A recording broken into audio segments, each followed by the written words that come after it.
Bane, wanasema maamuzi magumu ndio siri ya mafanikio. Yaani kwenye mafanikio yako ukiwa na maamuzi magumu, basi ni rahisi sana kwa wewe kuweza kupata mafanikio. Sasa Young Africans kinachowapa mafanikio pia ni maamuzi yao magumu ambao wamekuwa nayo au wamekuwa wakiyafanya. Wengi wanajiuliza kwamba kwa nini Young Africans mara nyingi sana wanafanya uamuzi mgumu hivyo, wanatoa watu ambao wanawaondosha watu ambao ni muhimu sana, lakini pia watu ambao wanakuwa ni key kwenye klabu yao, lakini haitikisiki baada ya kufanya mabadiliko hayo. Basi ni kwamba unaambiwa kwamba ukishaamua lolote katika maisha kwa maamuzi magumu, mara nyingi matokeo yake hujachanya, kwa sababu tayari umeamini kipo kizuri zaidi ya kile ambacho unacho kwa juhudi zako.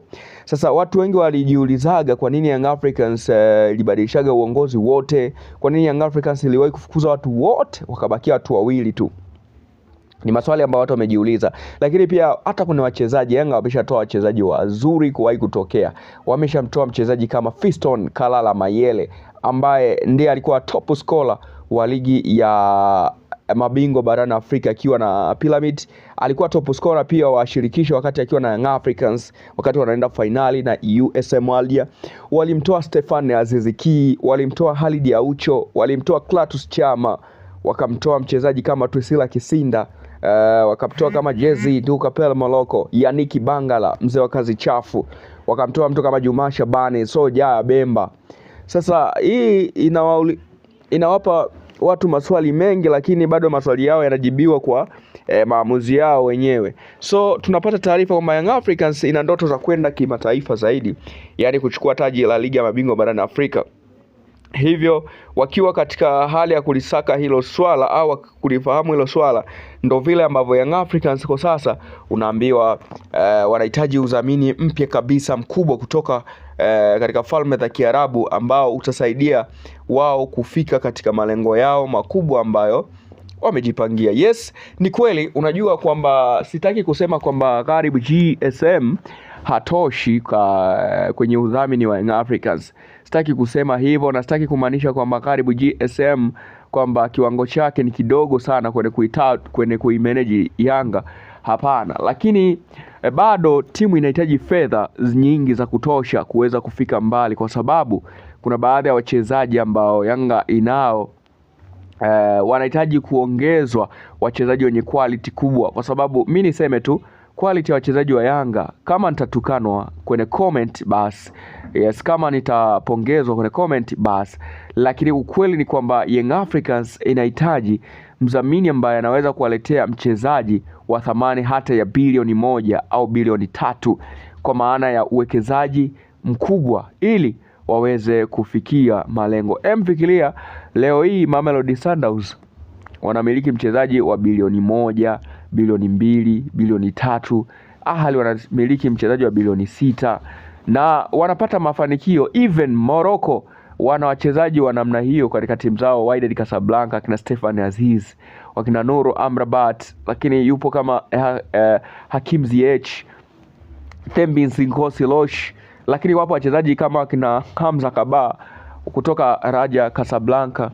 Wote hao ni wachezaji wa thamani na mafanikio kwenye timu yanaonekana. Kwa sababu gani? Quality ya mchezaji inatoa tafsiri kwamba wewe timu yako ni ya thamani hiyo na unahitaji mafanikio makubwa. Kwa hiyo huwezi kumsajili mchezaji wa thamani hiyo akashindwa kukuletea matokeo ya kile ambacho umekizalisha. Umeona? Sasa shida ni kwamba wengi wanashindwa kujitoa kimasomaso kuamini kwamba Young Africans it can make good clearance kwa ajili ya udhamini. So hata GSM mwenyewe anaweza akaachia timu, yes, timu ikawa na mdhamini mwingine ambaye ana fedha zaidi kwa ajili ya kuitafutia Yanga wachezaji wenye quality. Imagine kwamba Young Africans ndio imefanya reform kama iliyofanya Wydad Casablanca, kwamba Yanga ina Nuru Amrabat, Yanga ina Thembin Skoslosh, Yanga inaye mchezaji kama Ziyech. Unafikiri kuna timu inaweza ikawagusa? Haiwezekani. Sitaki kusema kwamba Karibu GSM ameshindwa, lakini inawezekana kiwango cha fedha au bajeti yake inakuwa ndogo sana. Kwa hiyo Young Africans kupitia hizi ushirikiano ambao wanaupata kutoka katika falme za Kiarabu ni ushirikiano ambao unawapa maendeleo, lakini pia unawapa mwendelezo wa kuona kwamba wanastahili kuwa mabingwa wa ligi ya mabingwa barani Afrika, wanastahili kuwa watu wenye nguvu, watu ambao ni majiant, lakini pia wanastahili kuendeleza mafanikio ambao wamekuwa nayo, wanastahili kuwa moja ya vilabu ambavyo ni vya kuigwa zaidi Afrika, kwa sababu tayari wameshaitikisa Afrika kwa namna fulani. Kwa hiyo kwa namna ambao wameitikisa Afrika, basi waongeze juhudi kuyafikia mafanikio ambayo wameyapata kwa kipindi hiki. Hii itawapa wao ubora mkubwa sana wa kuweza kuonekana wanachokitafuta kina mantiki ndani ya klabu ya wananchi. Yaani hiyo ndiyo namna pekee ambayo Young Africans wanatakiwa kwa sasa kuifanya ili kufikia mafanikio. Kwa hiyo Falme za Kiarabu wengi wana pesa na wengi wapo uzuri wa Arabu kwa sasa wamewekeza zaidi kwenye mpira wa miguu, wakiamini kwamba mpira wa miguu unalipa sana. Na Falme za Kiarabu mara nyingi wana pesa ambayo hawategemei haumo.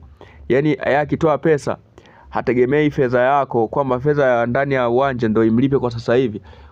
Wanapiga total kwamba kwenye miaka kadhaa mbele basi nije kupata mafanikio haya na haya na haya. Tofauti na vile ambavyo wengine huwa wanafanya, yani mategemeo au matarajio yao yanakuwa ni umo. Hicho kitu ambacho Young Africans wao wanakuaga hawana kabisa.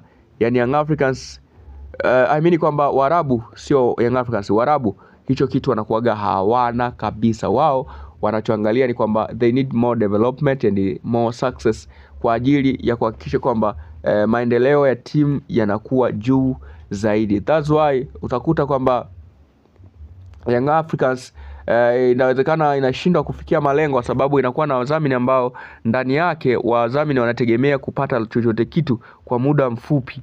Hapo itakuwa ni cheche. Kwa hiyo moja kati ya vitu ambavyo vinatakiwa vifanywe ni kwamba Falme za Kiarabu is open now na wako sokoni sana tu kutafuta fedha. Yani sokoni wanakaa sana kutafuta nini?